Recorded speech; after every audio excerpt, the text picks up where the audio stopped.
Hello बच्चों, तुम लोग पढ़ा रहे थे क्लास 12 इनऑर्गेनिक केमिस्ट्री में D block and F block element. तो पिछले वीडियो में बात किया डी ब्लॉक एलिमेंट होता क्या चीज़ है ना। डी ब्लॉक एलिमेंट का जनरल इलेक्ट्रॉनिक कॉन्फिगरेशन क्या होता है, फर्स्ट ट्रांजिशन सीरीज किसको कहते हैं, सेकेंड किसको कहते हैं, थर्ड किसको कहते हैं ना। आज बात करते हैं बहुत इंपॉर्टेंट टॉपिक इसमें, atomic radius and ionic radius क्या होता है। तो हेडिंग बेटा एटॉमिक रेडियस, ध्यान देना बहुत इंपॉर्टेंट है, इसको देखो बढ़िया से समझ में आएगा। Atomic radius and ionic radius क्या है, एटॉमिक रेडियस और आयोनिक रेडियस क्या है। अच्छा मान लो तुमको ये एक एटम है, तो एटम के अंदर क्या होता है, न्यूक्लियस होगा, उसके अंदर क्या होगा, ऑर्बिट्स होंगे इस तरह से। तो न्यूक्लियस से लास्ट ऑर्बिट का डिस्टेंस को बोलते हैं एटॉमिक रेडियस। अगर एटम के न्यूट्रल के फॉर्म में होगा तो एटॉमिक रेडियस, आयंस के फॉर्म में होगा तो आयोनिक रेडियस बोलेंगे, ठीक है। तो न्यूक्लियस से लास्ट ऑर्बिट का डिस्टेंस को बोलते हैं एटॉमिक रेडियस। और एटॉमिक रेडियस को मेजर करते हैं हम या तो एंगस्ट्रॉन से करते हैं, या तो पिकोमीटर से करते हैं, या तो नैनोमीटर से करते हैं। और 1 एंगस्ट्रॉन इक्वल टू बेटा कितना होता है, 10 के पावर -10 मीटर होता है। 1 पिकोमीटर इक्वल टू होता है 10 के पावर -12 मीटर होता है। और 1 नैनोमीटर इक्वल टू होता है 10 के पावर -9 मीटर होता है, ठीक है। तो अब ध्यान देना, हम डी ब्लॉक एलिमेंट के बारे में बात कर रहे हैं, तो हम यहाँ बात करेंगे first transition series, D block का फर्स्ट ट्रांजिशन सीरीज।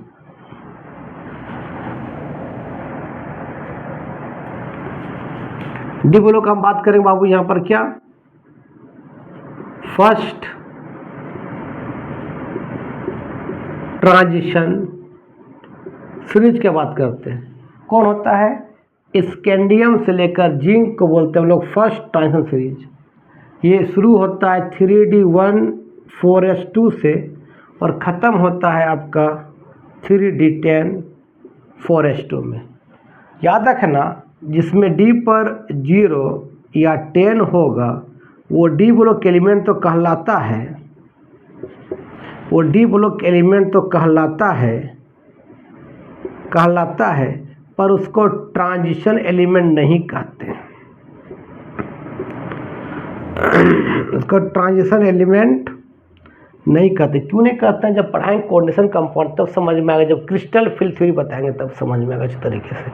चलो, तो इसका मतलब जिंक डी ब्लॉक एलिमेंट है लेकिन ट्रांजिशन सीरीज नहीं, ट्रांजिशन एलिमेंट नहीं। क्यों, जी में क्या है, डी में क्या है, 10 है, इसीलिए। अब देखो सुनना, ये फर्स्ट ट्रांजिशन सीरीज जिस कौन कौन, स्कैंडियम से लेकर, पहले कौन था स्कैंडियम, और इसका 21 होता है, क्या लिखते हैं हम लोग 3D1 4s2। इसका क्या होता है, टाइटेनियम होता है 22, 3D2 4s2, डी में एक बढ़ते जाएगा। वेरेनियम होता है 23, 3D3 4s2।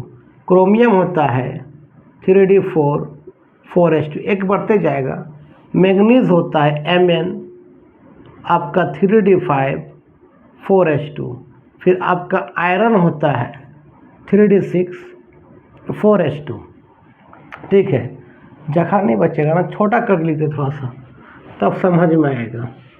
पहले लिख लेते इस तरह से, स्कैंडियम, टाइटेनियम, वेरेनियम, chromium, manganese, iron, cobalt, nickel, copper और जिंक, ठीक है। इसका 21 होता है एटॉमिक नंबर, इसका 22, इसका 23, इसका 24 एटॉमिक नंबर, 25, 26, 27, इसका 28, इसका 29, इसका कितना 30 होता है।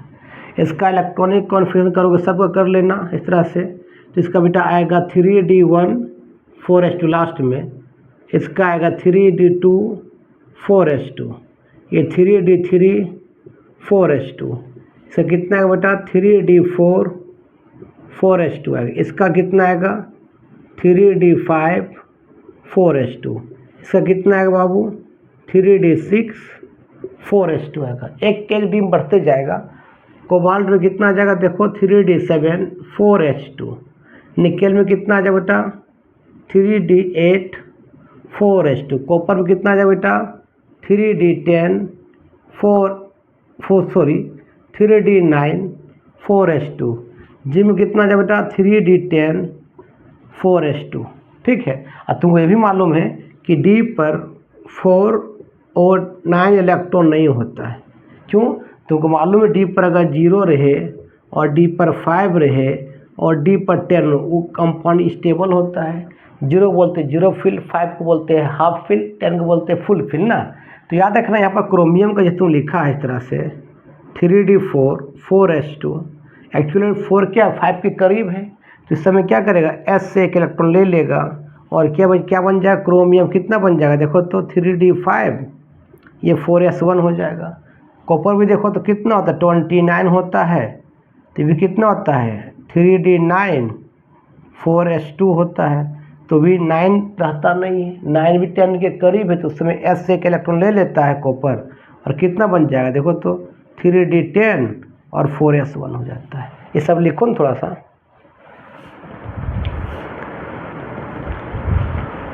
चलो अब बात कर जो मेरा मुद्दा था उस मुद्दा पर आते हैं हम। सुनो, जब लेफ्ट टू राइट जाते हैं तो पहले बेटा स्कैंडियम, ध्यान देना, स्कैंडियम से मैग्नीज तक जब आते हैं लेफ्ट टू राइट में, तो सबसे पहले बेटा यहाँ एटॉमिक साइज घटता है, ध्यान देना, या एटॉमिक रेडियस घटता है। रेडियस घटेगा तो साइज भी घट जाएगा, है ना। एटॉमिक रेडियस घटता है। फिर मैग्नीज से हम निकेल तक आते हैं, मैग्नीज बीच में एलिमेंट और होगा, निकेल तक आते हैं बेटा, तो एटॉमिक रेडियस कांस्टेंट हो जाता है। एटॉमिक रेडियस आपका कांस्टेंट हो जाता है, ना घटता है ना बढ़ता है। फिर निकेल से जैसे हम बेटा जिंक की ओर आते हैं, यहाँ आते हैं, तो फिर एटॉमिक रेडियस बढ़ जाता है। एटॉमिक रेडियस बढ़ जाता है कहाँ पर? Left to right. ऐसा क्यों हो रहा है? घट रहा है फिर कांस्टेंट फिर बढ़ रहा है, ऐसा क्यों हो रहा है? ध्यान देना बाबू। तुमको मालूम है कि ये आपका न्यूक्लियस से ये मान ले थर्ड ऑर्बिट है, मान लेते हैं, और ये फोर्थ ऑर्बिट है। तुमको मालूम बेटा फोर्थ ऑर्बिट 2 ही इलेक्ट्रॉन है और डी में इलेक्ट्रॉन बढ़ रहा है। मान ले डी में किसका बात करते हैं, कितना होता है 3d1 और 4s2, डी में एक ही है और s में आपका 2 इलेक्ट्रॉन है। तो न्यूक्लियस क्या करता है, बाहर वाले इलेक्ट्रॉन को स्ट्रांगली अपनी तरफ अट्रैक्ट करता है। अपने तरफ क्या करता है बताओ, अट्रैक्ट करता है और डी का इलेक्ट्रॉन को भी अट्रैक्ट करता है। जितना न्यूक्लियस से करीब रहेगा उतना इलेक्ट्रॉन को अपनी तरफ खींचेगा और बाहर वाले को भी खींचेगा। लेकिन बेटा जैसे जैसे जब जितना फोर्स से न्यूक्लियस बाहर वाले इलेक्ट्रॉन को अपनी तरफ खींचता है उसको बोलते हैं न्यूक्लियर चार्ज बोलते हैं। बाहर वाले इलेक्ट्रॉन को न्यूक्लियस जितना फोर्स से अपनी तरफ खींचता है उसको बोलते हैं न्यूक्लियर चार्ज। क्या बोलते हैं बेटा उसको हम न्यूक्लियर चार्ज बोलते हैं। और इसी को बेटा हम लोग बोलते हैं जेड इफेक्टिव बोलते हैं न्यूक्लियर चार्ज को। अब ध्यान देना, अगर बेटा ये न्यूक्लियस से और डी में इलेक्ट्रॉन बढ़ गया, बढ़ने लगा, 1 हो गया, 2 3 4 5 6 7 8 बढ़ गया और ये आपका फोर्थ ऑर्बिट में 2 इलेक्ट्रॉन है, ध्यान देना। तो न्यूक्लियस तो डी का इलेक्ट्रॉन खींचेगा ही खींचेगा, नो डाउट, सामने ज़्यादा खींचेगा लेकिन बाहर वाला इलेक्ट्रॉन खींचेगा। तो अब न्यूक्लियस जितना फोर्स से बाहर वाले इलेक्ट्रॉन को खींचेगा, ठीक है, जितना फोर्स से वो अपने तरफ खींचेगा न्यूक्लियस, ठीक है, उतना फोर्स से डी का इलेक्ट्रॉन क्या कर उसको रिपेल कर देगा, क्योंकि डी में इलेक्ट्रॉन बढ़ने लगा। अब जब डी में इलेक्ट्रॉन कम था तो न्यूक्लियस स्ट्रांगली बाहर वाले इलेक्ट्रॉन को खींच रहा था, तो एटॉमिक रेडियस घट गया, दब गया। लेकिन जैसे डी में इलेक्ट्रॉन बढ़ना शुरू हुआ तो जो अब न्यूक्लियस बाहर वाले इलेक्ट्रॉन को स्ट्रांगली अपने तरफ खींच रहा है, तो डी का इलेक्ट्रॉन को क्या कर रहा है, रिपेल कर दे रहा है, खींचने दे नहीं रहा है, तो रेडियस क्या हो जाएगा, बढ़ जाएगा, है ना।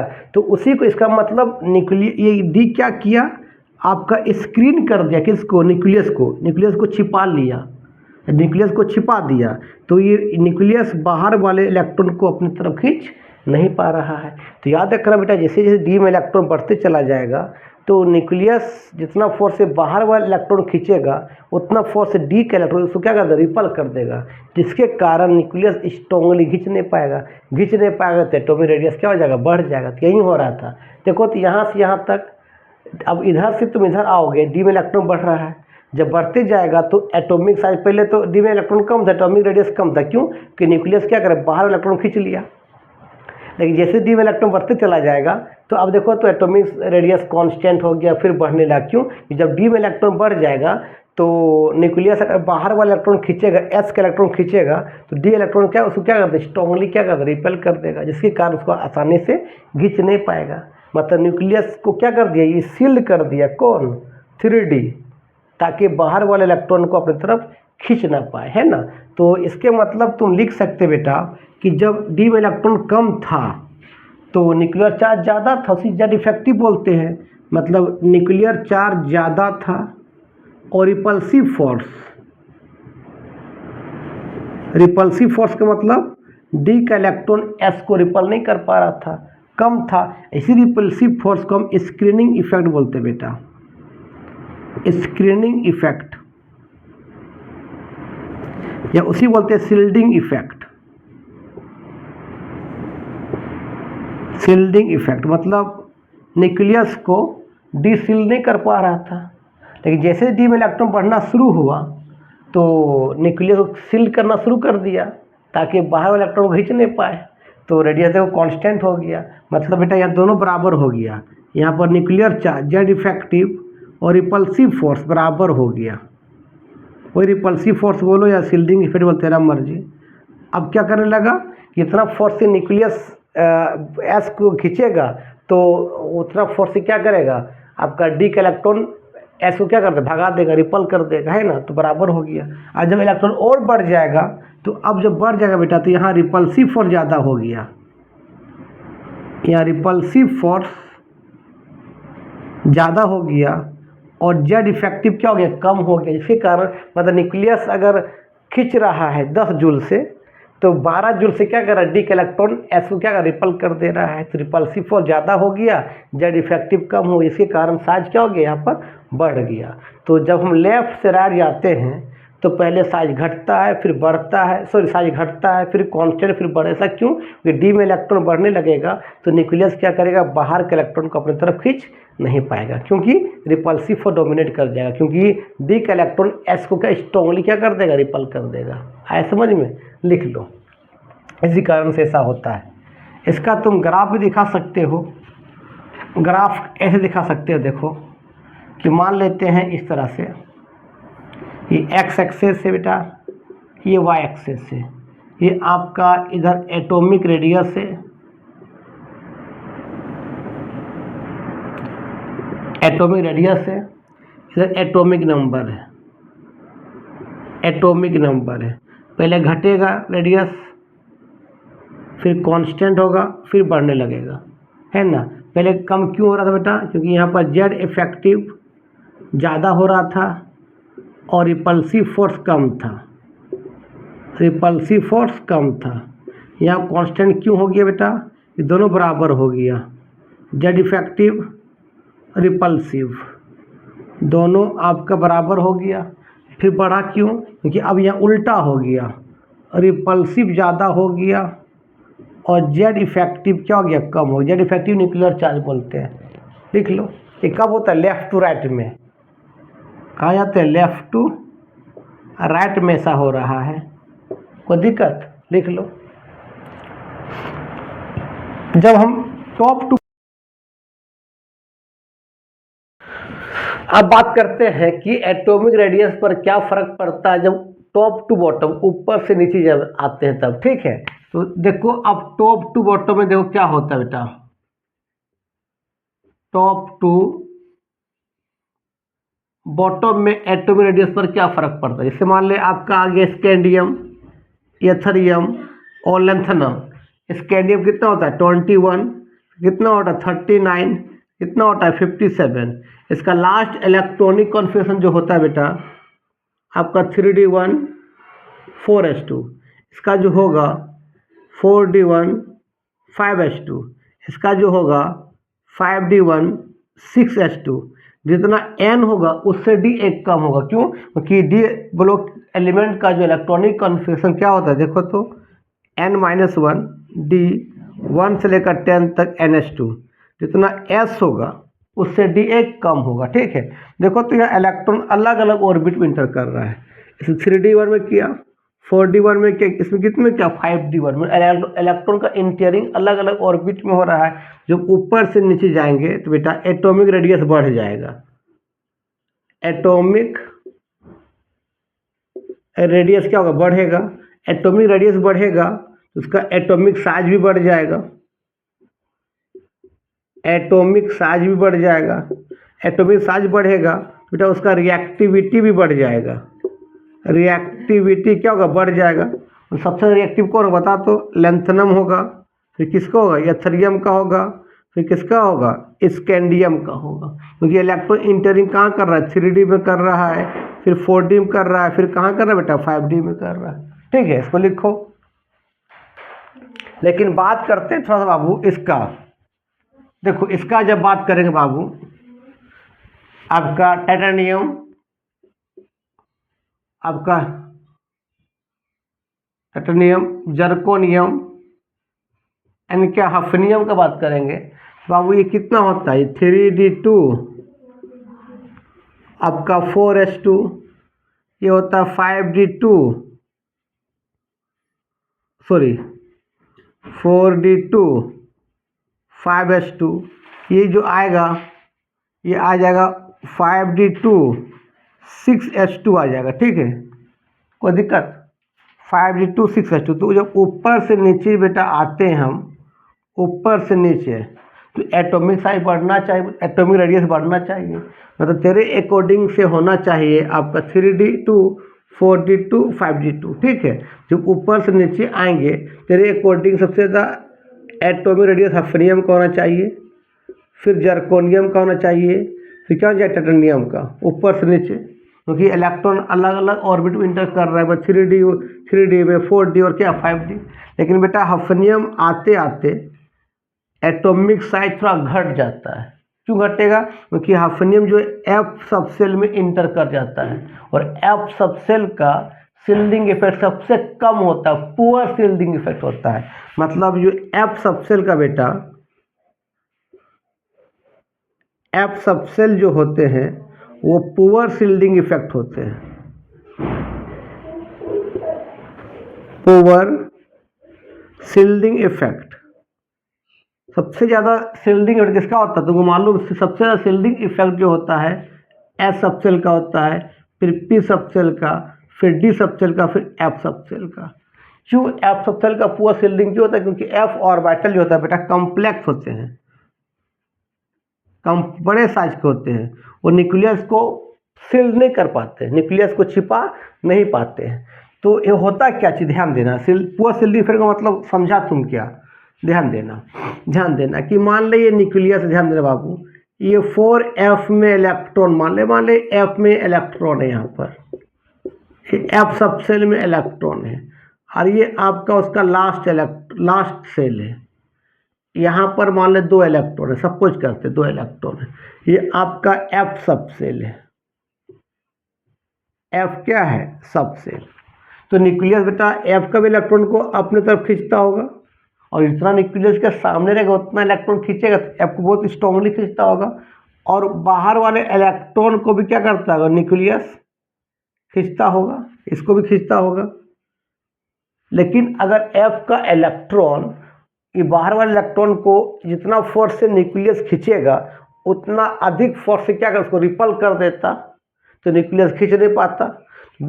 लेकिन f का जो सबसेल होते बहुत कॉम्प्लेक्स होते, बहुत बड़े होते हैं, इस इलेक्ट्रॉन पर रिपल्सन नहीं हो पाता है।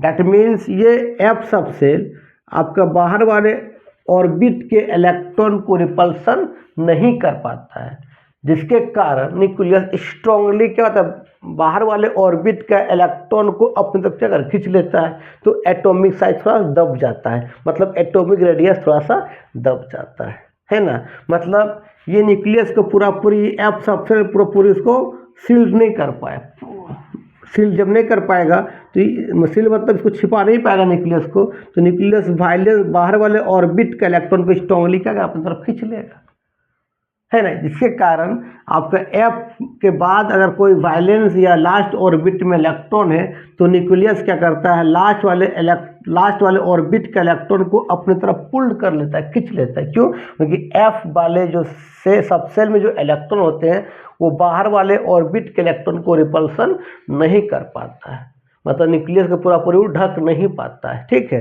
तो उसी बोलते हैं पुअर शील्डिंग इफेक्ट।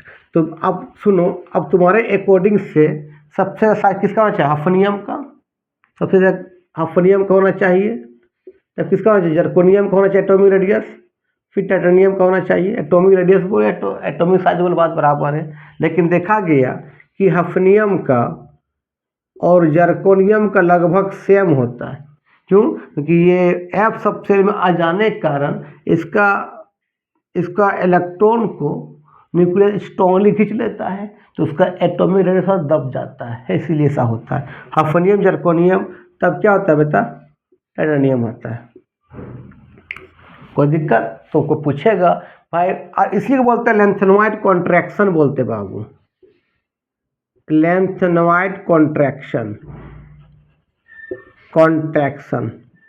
तो एफ क्या करता है बेटा, एफ क्या करता है, एफ में अगर इलेक्ट्रॉन भरेगा और उसके बाहर में अगर कोई सेल में इलेक्ट्रॉन भरेगा तो न्यूक्लियस क्या करेगा, बाहर वाले सेल के इलेक्ट्रॉन को स्ट्रांगली खींच लेगा। क्यों खींच लेगा? क्योंकि एफ सब सेल के जो इलेक्ट्रॉन है बाहर वाले इलेक्ट्रॉन को रिपल्सन नहीं कर पाता है, उसका पुअर शील्डिंग इफेक्ट है। न्यूक्लियस को पूरा छिपा नहीं पाता। क्यों छिपा नहीं पाता? क्योंकि एफ सब सेल का साइज कैसा होता है, कॉम्प्लेक्स साइज होता है। कोई दिक्कत? तो आज का वीडियो यही समाप्त करते हैं। वीडियो अच्छा लगता है देखो, दोस्तों को फॉरवर्ड करो। तब तक के लिए बाय बाय।